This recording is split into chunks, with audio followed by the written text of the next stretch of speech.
whatever. But those are the only two Well, that I feel I like, just, yeah, I disagree with that. I mean, yeah. NAACP, Derek Johnson, Hmm. and his team are over there are doing what they can. They suing. You know, Hmm. I don't have the financial resources to go and sue the government, but thank God they do. That's what I'm saying. It's not just, it's an ecosystem. Hmm. It's the ecosystem of how things work. And it takes that whole African proverb, it takes a village. It does. So yeah, Black Lives Matter grassroots, they are an abolitionist organization. They don't want no police. You know what I'm saying? They're needed. Okay. Then you have the 5150s.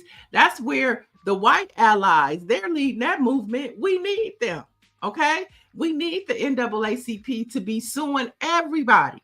It's an ecosystem. It's not just one isolated group. We need the Black church. They're important. They're essential.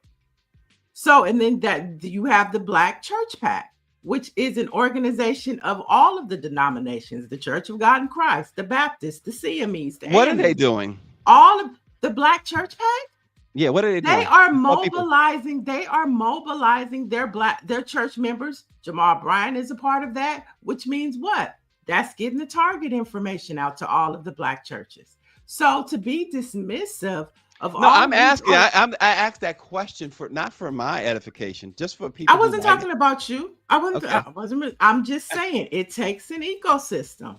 So like to just be, dismissive or this person's not doing it. I mean, I see the work that people are doing. Right. Okay. Well, folks, Neil, as Austin said, Reverend Neil, she's had us say, but too many of our families are losing homes, land, and businesses not because we didn't earn them, but because we didn't protect them. Estate planning isn't just paperwork; it's survival, it's power, and it's how we make sure that our children inherit more than just debt. Our special guest this morning joins us to talk about just that estate planning, particularly with African Americans. Welcome, Constance Carter. I thought she was here. There she I is. Here am we go. here. All right. There she. Good morning. How are you? We are well. We're Beautiful. glad to have you. Thank you for having Yes. me. Come on into the ecosystem. Okay, Come I'm into the here. ecosystem. I'm here. Happening. So you bring to us this morning what I think is a very very important topic. More than 70% of Black Americans, Constance, as you know, don't have a will or trust. Why is that such a crisis, and what does it mean for generational wealth in our community? It is a crisis because you got to think about it. We are already behind the eight ball when it comes to building wealth. We have been shut out of wealth building opportunities for years since the inception of being in this country. You know, you think about historically when you have redlining and predatory lending, and we just didn't have the opportunity because, as you may know, 90% of wealth in this country is passed intergenerationally, and 80% is through real estate. And as we're trying to get a piece of the pie inside real estate and wealth building, one of the things that is true is that Black people are not planning to be able to pass the wealth like other people. For Mhm. example, when I moved into an affluent neighborhood, it was a white neighborhood. And I was trying to see who was all in the neighborhood. I was looking in there to see who my neighbors were. You know, everybody was white except for us. We was only Black, was the youngest. And when I looked, I couldn't find who was living there because everybody had their homes in living trust. And then I moved to Maryland a couple of years ago. The same thing, affluent neighborhood, all Black though. These people were even Mhm. richer. Nobody had their homes in living trust. Everybody was exposed. And so when we're trying to build wealth, it's important that we also are able to keep it and then pass it intergenerationally to our children. That's why we work so hard. And we're just not doing that as we need to be. Mm. What's the basic question? What's the difference between a living trust or a will? Oh, that is so good. So a lot of us we know about wills. A will is just instructions. It just tells you who gets what, right? So if you have a will and you have property in a will and say you give it to your children want to maybe sell it and they want to start investing and doing other things, well, Hmm. it'll have to go to probate court. And probate is lengthy and it's time consuming and it's also expensive. And it can be contested. There's a saying that a will be contested and like you could pass something to your kids and somebody, your cousin from Mississippi, or they be like, hey, she said I could have this property. I'm entitled to it too. Even though it'll come out that she's not entitled to it, they're going to have to go through the process. When you have trust, it is what it is. These are the instructions, these are the directives. This is your legally binding instrument to pass property generationally. So it's very, very different. So many people think that estate planning is only for the wealthy. And you talked about the affluent neighborhood in Maryland, but how do you address that misconception when even modest homes or savings can be lost without a plan? Oh my God, that is the biggest thing. And I think because they're so expensive, they can be expensive. They're like, anywhere between $1,500 and $3,000 they can be, but it is worth the protection. I mean, I have them, I give them, I make sure that everybody in my family has them. If you have one property, it's worth it, because let me just tell you, I'm a real estate broker. I built the largest Black-owned real estate firm in California. I've had thousands of customers, and my goal is to really help Black people, right? I'm very clear about my mission and my goal to help us not only build wealth, but keep wealth. But so many times I've seen where, we get somebody die, kids get it. And these is grown people, like my mom and them age. They fighting. Mama said I could have it, mama, and nobody set up instructions or directives. And so we don't know what mama's wishes were because mama didn't plan. And now the kids is hating each other. They fighting, because they don't know what to do. And everybody, my mama always said, there's two things that folks get to acting funny, and that's death and money. People will act funny when it comes to death and money, and you just don't know how people will respond. But you don't want to leave it up to that. You don't want your kids to hate each other. So for a new family that's starting out, new family married, and they're starting, to build their life together. Like, what are the first three things they should do? We see a lot of GoFundMe accounts when people die, and it's like, should you be having a GoFundMe account to, bury your loved one? Things happen, but what are the first three things a new family should do when you talk about living trust, will, life insurance policies, and things like that? Those three things right there. You said it. The first thing, no, seriously, the first thing is get a life insurance policy. It is a sin before God for you to be having chicken. Well, we don't do chicken dinners no more, right? We don't do barbecues. We don't do carb. We got GoFundMe for those. But there you go. It's not a replacement for a life insurance policy, and you can get one for $25, right? Just to bury you. But even more important than that, you need to have something to set up for your children. The Bible says that a good man leaves an inheritance for his children and his children's children. And I just think it's a sin before God if you living your best life, and you don't have anything set up for your kids. So that's number one, right? Mm-hmm. And then the number two is, do some type of will. Again, a will or instructions. They're instructions. Now, remember, when you think about wills and trusts, and when you mentioned having a lot of money, but you think about these celebrities that their children and their family members were fighting for years. James Brown, 13 years before they settled his estate. You had John Singleton. When he created his trust, when he had one child, he ended up dying with 6, and they was fighting, right? Oh, wow. You have Prince's people fighting over his estate. Aretha Franklin had a will that was written by hand, because you can write it anyway, right? Your instructions are your instructions. You have to be, but her will was scribbled on some notes in her couch, but that wasn't enough. So even at that level, we're just not planning like we should. But even on a very, very basic level, it's not a rich man's game. If you have property, any amount of property, you need to have some type of planning so that you could pass it. And doesn't that apply to even if you don't have property? And you mentioned that, so I'm gonna make it twofold. Doesn't it apply even if you don't have a lot of money, you don't have property? And secondly, you mentioned Aretha Franklin scribbled it on a notepad or whatever and put it in a couch. What should folks do? Should it be a notary involved? What's the process of that? Okay.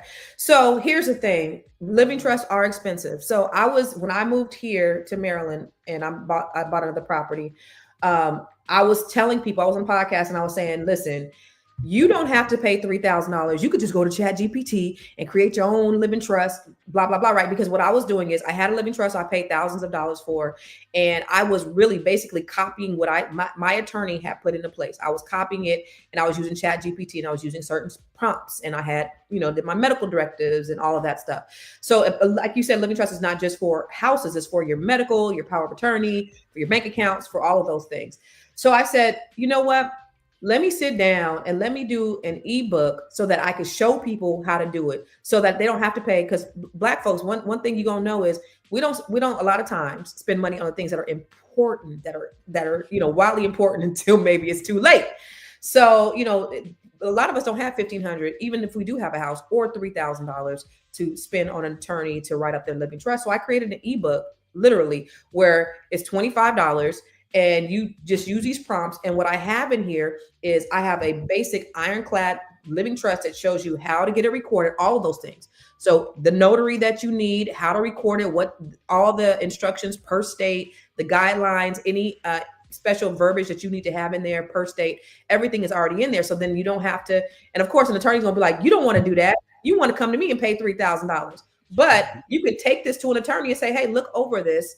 And I've had people to do that, and it sold thousands of copies.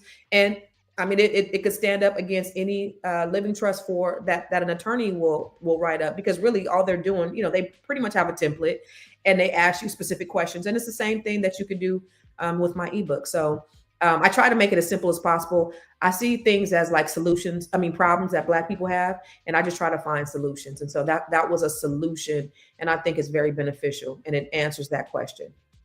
Yeah.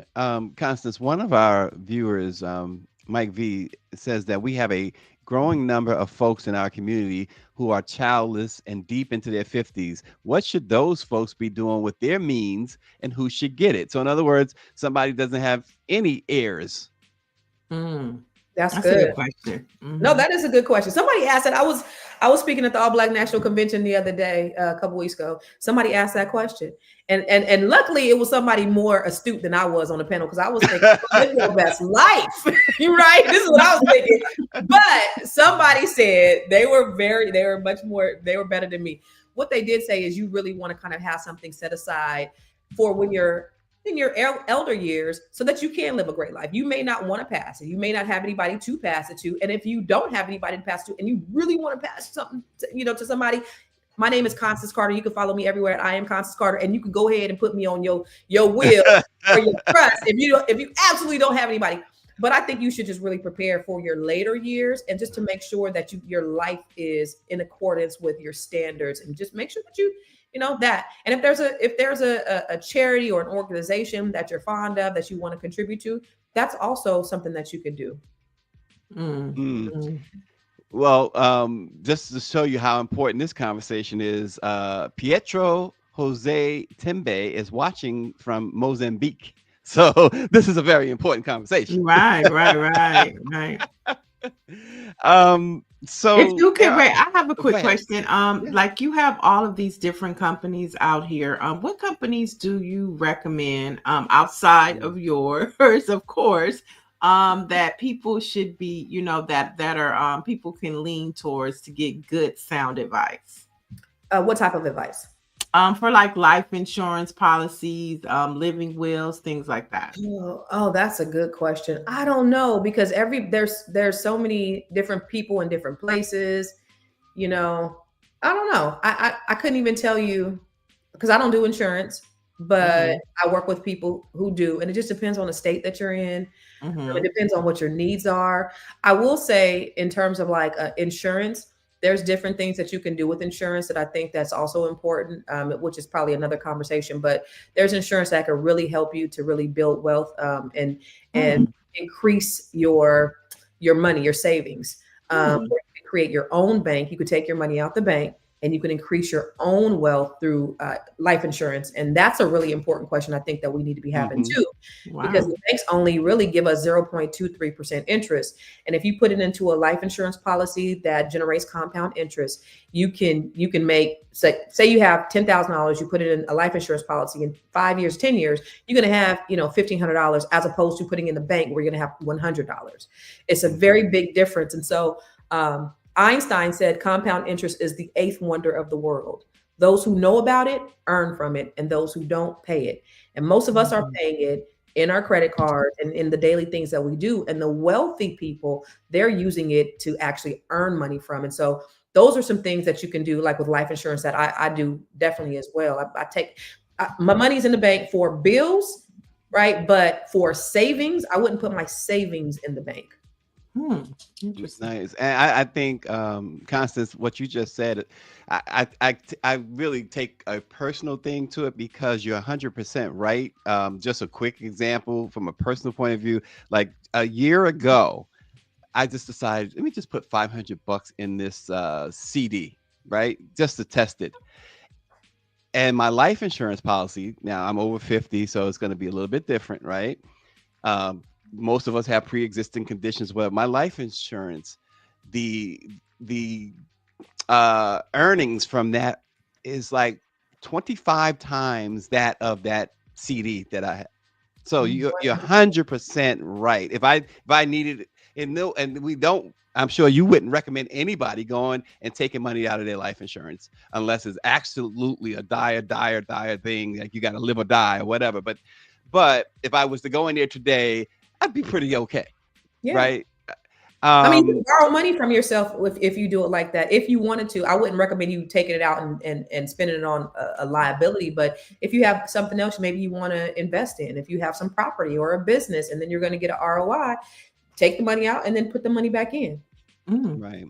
Yeah. And so, Candace, there are so many, obviously we know the cultural barriers that we have, like mistrust of the legal system and the taboos around talking about death in our community. I think you touched on that earlier, has kept many from planning, but we have to start breaking that cycle. When do you begin? How do you talk to somebody to help them see that cycle needs to be broken? As early as possible. Let me tell you when I learned about living trust. I had just sold this couple a house. They were 38. And about 8 months later, and it was only in the husband's name. So the wife, she had just had a baby. She was stay-at-home mom. He was going to work, and because he was the only one working, and he got in an accident, he died.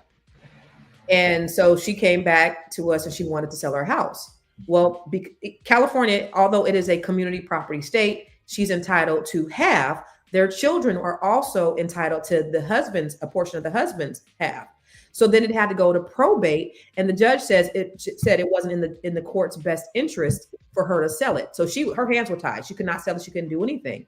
And had she had a living trust, she would have been able to sell it. Had they had their home in a living trust. That's when I first found out about that, right? So this is a 38-year-old couple, who expects to die. They just bought their first home, and now, they're gone. And they had to go through that. And so, as soon as you start, accumulating anything, if you're in your first job and they have a 401k, put money aside in that 401k. Like, all of those things are very important.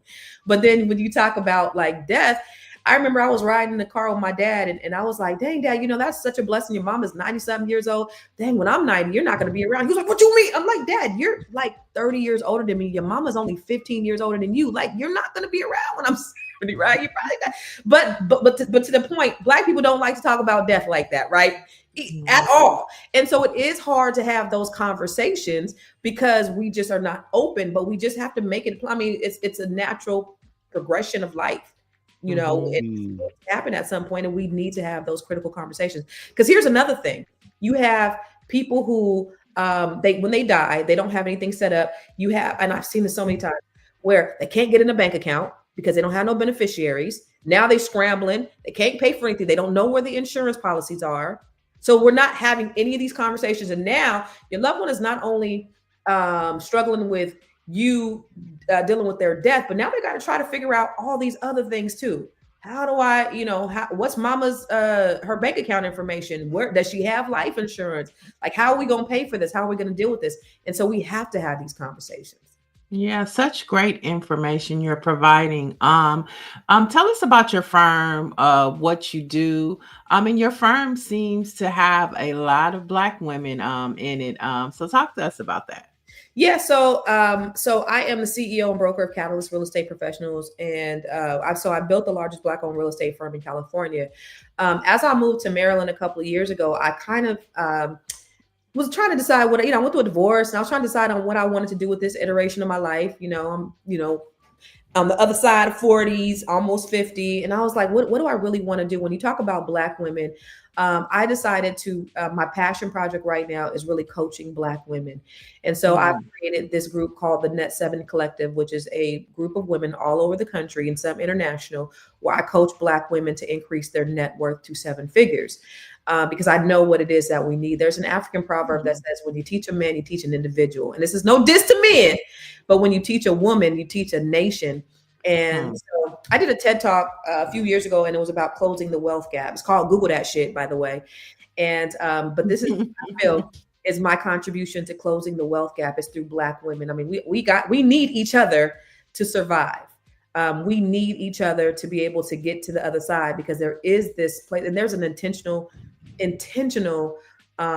effort to destroy Black people. I truly believe that. And I heard a little bit about what you guys were talking about, and I believe that it's intentional. And so the only way we're going to make it to the other side is if we work together as a community, and we each one teach one. And Black women, you give us something, we're going to multiply it. You give us cook it, food, we're going to cook the meal. You give us, a house, we're going to make a home. You give us a seed, we're going to make a baby. Like, that's what we do as Black women. And so that's who I work with. And so we just started the Net 7 Nation, which are local chapters all over the country and internationally. So we have over 20 countries represented that we just want to just bring Black people together and just close this gap and just make money and live life, have a good time, but just create something for our families. So can you give us the website so we can learn more? Yes. So on my website, ConstanceCarter.com, I have all of the information for all my businesses, my real estate business, Net 7 Collective, Net 7 Nation. I own a mortgage company. I own a cannabis dispensary. That's not on the website though. That's just another investment. But those are just things that I do that I try to share with other people on how to grow your money and not blow your money. So where's your cannabis? Is that in LA? It's in Stockton. It's in Stockton, California. Okay. Mm-hmm. Yeah. Oh, wow. Michelle Madison wants to know, are you related to former Senator Jill P. Carter? I'm not. Carter is my married name. Okay. She's definitely not. Last thing for me, and this has been a great educational experience, Constance Carter. So we thank you so much. If we fail the plan now, and I referenced earlier Roland Martin speaking about defunding Black America, but if we fail to plan now, are we looking at Black household wealth hitting 0 in our lifetime? That was a Forbes article that said in 2053 that we were on the trajectory if we don't make any changes. And but I don't believe that. Let me tell you, I'm not gonna curse here because I curse and I love it. But this is what I say: they did effed around and they didn't gave us the internet. They gave us a great equalizer. They gave us the internet, AI, and we have each other. And so I think that now there's a great awakening amongst Black people. I really do. So the 300,000 women that have lost their jobs, the intentional effort of the Trump administration to destroy Black households, I think it's starting to bring people away. It's starting to make us awake, because there's no security blanket. There's never been a security blanket. We've been asleep for the last 50 years thinking that they cared about us. I'm not gonna curse. Thinking that they cared about us, and they don't. They don't give a dang about Black people, and nobody is coming to save us. We got to be the ones, and I think that we're starting to realize that. And the only way we can do it, y'all, is together. And so that's what it is. So that's what we have to do. And speaking of together, before we let you go, we hear you're going to be at the Congressional Black Caucus Conference this year. I mean, I'll be there. I'll be in the building. I ain't gonna be doing it. But are you gonna be out there? We will be there. We will have a booth. Black Press USA will have a booth. So be sure to stop by so we can further this conversation. For sure. I'll definitely be there. And look for blackpressusa.com. Later today, there will be an article about your appearance this morning. All right, perfect. I appreciate the invitation. With all that great information too, Constance. Y'all keep doing the great work. This is a great conversation. So just let me know anytime you want me to come in here. I am available. You are a part of the village. I appreciate it. Thanks so much, Constance Carter, folks. It was wow, that was really good, Neil. Yeah, I mean, that's, we need it all. This is part of the resistance: education, growth, learning. There's so much more we can do outside of the Trump orbit. So many conversations we could have to make our lives better, and that conversation was one of them. And speaking of more conversations, let's head to Charlotte, North Carolina, where they're holding a primary election today, Stacy. So what's on the ballot? Candidates for mayor and city council. Charlotte, North Carolina does have a Black mayor. Her name is Viola Lyles. She currently serves as the 59th mayor. She's been in office since 2017. I'm not telling you who to vote for, but as we talk about building our ecosystem and resisting this Trump administration, we need to have people on local and state levels doing the damn thing. So if you're in Charlotte, North Carolina, your polls are now open, and they are open until 7:30 a.m. 7:30 p.m. And you have to have a photo ID. I mean, all states are different, so you have to have your photo ID. So make sure you bring that with you. And at the end of the day, at least 46 states have elections this year with more than 100,000 open seats on the ballot. So we started the top of the show talking about what can we do? We can start by voting. What can we do? Start by voting on local and state elections so that we can have a resistance when we look at this Trump plan. Has any of the, especially the Democratic National Committee or anybody like that, have they ever reached out to you and said, come work for us? Because you talk a lot about the state and the importance of it, and you like, there's no excuse. Yeah, I used to run political campaigns here in California for Black candidates, particular. I used to work for Rock the Vote with a special emphasis on Black voters and the Black church. So yeah, I have. But I've always worked in a nonpartisan fashion. That's why I'm able to talk to Republicans, and I don't have a problem with talking to them because it's not my choice or decision to tell you how to vote, but just to let you know that your vote is important. Sounds like League of Women's Voters thing. They don't tell people how to vote, but they do just like what you just said. So does the NAACP. They're nonpartisan. They're a 501c3. They can't tell you who to vote for, but they can give you all the reasons why you should vote. And I think if they give you the reasons why, we're intelligent enough to make informed decisions. So vote. 100,000 seats are on the ballot. Okay, we've already got through half the year. We still got a little more to go. We know midterms are next year. So if you have family members, tell them, register, vote. And this is why voting matters, because health insurance premiums are going up next year, Stacy. For people who buy their insurance on healthcare.gov or the state-based marketplaces, and this is according to a recent analysis, the average person who buys Affordable Care Act, affectionately known as Obamacare insurance, will be paying 75% more for their premium.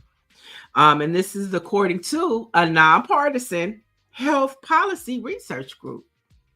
And so maybe so when we say why we need to respond, it's not just racial profiling. Now, a liberty that the first Black president made affordable to us, they're trying to erase that too.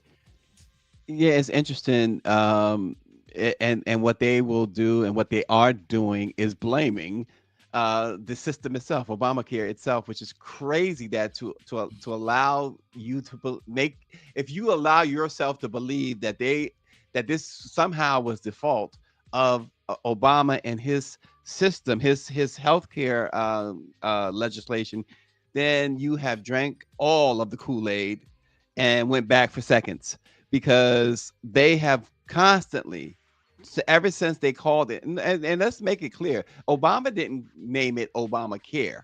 Right. It was the Affordable Care Act, and other people gave it the name Obamacare because he was behind it. And 15 years ago, it was just the cheapest thing. It was, I had an employer who had good health insurance, but Obamacare's were even better. And it kept being that way until 2016, when Trump first took office. And he immediately attacked it and wanted to get rid of it simply because it had Obama's name on it in most circles. Simply Yeah. because of that. Yeah. And they've been doing everything they can to gut it, and now they have totally destroyed it, or the purpose of it. Yeah, the Republicans called it Obamacare, thinking they make it negative, but like, and that's why I said affectionately known as Obamacare, because you know what they did for evil, God made for good. You know, we love us some Obamacare, okay? It's a positive thing. They meant for negative, but we say, you know, that's something that he did for us, and they can't take that away. You know, we took their word, we co-opted their word. Oh, we like Obamacare. We'll take that. But yeah, I mean, these are the effects of the Trump Klan administration that directly impact working class families and the underserved. And so, you know, the question is, what are we going to do about it? What are we going to do about it? So that's why I started top of the show. I'm not even worried about Trump and them no more. It's like, what are we going to do about it? You said Trump. Wait. You said Trump and them, and I guess said Mom and them. Y'all really bringing out the black in all of us. You know, the aunties is talking this morning. I see. In more news, speaking of black women, former Vice President Kamala Harris will no longer receive special protection from the Los Angeles Police Department. Now, that's different from the CHP, California Highway Patrol, which, you know, we'll see how long that lasts. But the LAPD said, no, we're pulling it. Now, the protection was temporarily arranged by Mayor Karen Bass, but the decision drew heavy criticism from the public, including the board of the Los Angeles Police Protective League. And this is a stiff quote that they said. They said, pulling police officers from protecting everyday Angelenos to protect a failed presidential candidate who also happens to be a multimillionaire with multiple homes and who can easily afford to pay for her own security is nuts. Now, that's what the board of police said. Yeah, I think the statement is so tacky. It's racism It was dripping in that unnecessary. statement, very unnecessary. And I say all that to say it's true. The statement is true, and that she can afford her own security, right? And to call her a failed candidate, you know what? That's all about attacking a black woman. So that's all. Go ahead. Yeah, that was unnecessary. Totally unnecessary. They could have kept that statement amongst themselves, but nevertheless they did it. I'm sure that, you know, hopefully her book company will foot the bill as she goes across the country to sell her bill. I mean, to sell her book. As you said, she can. Her and Doug can afford their own security, but you know, to basically take a spit on someone who served as vice president of the United States, you know, and care more about law enforcement than the guy that you probably serve. Right. It's absolutely ridiculous. Yeah, and you know, to say a failed candidate, you know, before she was a failed candidate, she was the vice president of the United States. She was a California senator. She was the attorney general for California. So the only thing that you could walk away with to say about her was she was a failed candidate. Come on, she was more of a winning candidate than she was a failed one. She won more than she lost. And let's face it, and no candidate in history had to come in with 2 months runway. There you go. In a presidential election with only two months. Come on. Right. Speaking of presidents, we have more Obama news because we care for Obama. Now, congratulations goes out to the former president and Kendrick Lamar. Obama won his third Emmy for narrating Netflix's Our Oceans, and Kendrick Lamar won his second Emmy that he picked up for outstanding music direction for his halftime performance at the Super Bowl. And this was at the 2025 Creative Arts Emmy Awards. So, you know, they have different awards for Emmys. Everybody thinks it's just that one big night, but there's several series of Emmy Awards that go out. So congratulations to Kendrick Lamar and former President Barack Obama. You know, see, we're still thriving. We're still thriving in a white man's America. Always have, always will. Listen, come together, and I say that, and the Michael Jackson version of "Come Together." Okay, right now. And then in more congratulatory news, former NBA. Let's talk about the NBA. LeBron James and Chris Paul made history by becoming the first active NBA players to be inducted into the NBA Hall of Fame as part of the 2025 class for their participation in the 2008 U.S. Olympics Redeem Team. I totally disagree with this. Totally disagree with this. Their time is coming, and they should have allowed that time to. It's retired. Melo is retired. He was inducted. You know, others are retired. They're inducted. This idea of, to me, it cheapens it. And yes, does Chris Paul and LeBron James, will they have they had a career worthy of Hall of Fame? No doubt. But this is not their time, and it stepped on the others' time. I don't agree with this, Neo. Oh, well, I mean, I don't have a problem with it. I'm not congratulating them. Congratulations to them and Carmelo Anthony. I thought that seeing his son put the jacket on him was just such a nice, touching moment. I love Carmelo Anthony and his son Cayenne. They just have such a great dynamic. His speech was beautiful. He acknowledged his kids, and congratulations to all the NBA Hall of Famers.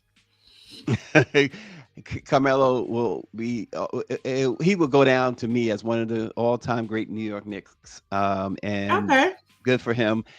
He deserves it. There was a debate about whether they should retire his jersey. I know Walt Clyde Frazier, perhaps the greatest Knick of all time, says that no, they shouldn't retire his jersey number at Madison Square Garden. I disagree with Clyde. Melo's number 7 should go up in the rafters, and it should go up this season because he just got inducted, and that usually is what is required when you're talking about retiring folks' numbers. But this idea of active players getting inducted is absolutely absurd. The NBA continues to lower the bar, in my opinion. So anyway. Well, Dr. Joni says, isn't the whole idea of Hall of Fame set up for people who had excellent careers and get their flowers later? Exactly. But Howard Harris says, give them their flowers while they're here. You never know when your time is up. I mean, hey, Michelle. Celebrate your. I'm sorry. Go ahead. No, celebrate Michelle. We both trying to give way. I'm just going to say, okay, so in his view, you should celebrate your 100th anniversary while you're on your 10th. Give me a break. Michelle Madison said, I was really touched by Carmelo Anthony. And then Orange G said, the Knicks should retire their franchise, but I do need them around for comic relief. Of course he would say that. And somebody said earlier that when we were talking about the life insurance and the trust, somebody said Orange G has all his paperwork with his money under his mattress. That is hilarious. That's hilarious, but probably true. Probably true. Grizz calling me a grumpy old man. Oh wow, Greer. Anyway, but those are your headlines for today. I'm the grumpy old man, and today Miel is the Reverend, according to I mean, I went to church this Sunday. Bag on it. Look, I'd rather be you rather be the Reverend than the grumpy old woman, right? No, I was saying I'd rather be the Reverend than the harlot, but Rahab was a harlot, and I respect her. So hey, sometimes Rahab was a harlot, and look what she did. She was honored by God. So it takes a village. It goes back. It takes the harlot. It takes the Reverend, and we all got a little bit of all of it in us. She had to come up with. Anyway, she does it again, folks. She does it again. So let's get some Black history facts. On this date in 1968, speaking of sports, on this date in 68, legendary tennis player Arthur Ashe became the first African American man to win the U.S. Open Tennis Championship. Arthur Ashe set many firsts on the competitive courts of tennis, including being the first African American to win the Singles Cup at Wimbledon on July 5th, 1975. He was born in Richmond, Virginia on July 10th, 1943. He died on February 6, 1993 in New York City at the age of 49. He achieved the ranking of #1 in the world among his peers and had a singles career record of 818 wins and just 260 losses.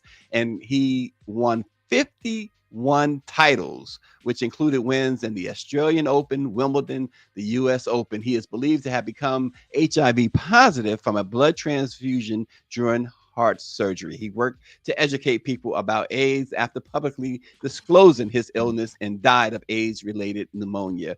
Arthur Ashe, perhaps the greatest male tennis player ever. Yes, and the U.S. Open is still going on, so you guys, everybody's pulling up, so we should too.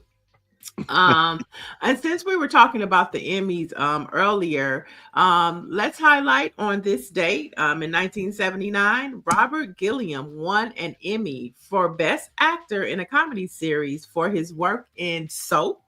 Yes. And he would later win Outstanding Lead Actor in a Comedy Series for Benson, which was a character from Soap, right? Yep. Yeah, so, today we honor Emmy winner Robert Gilliam.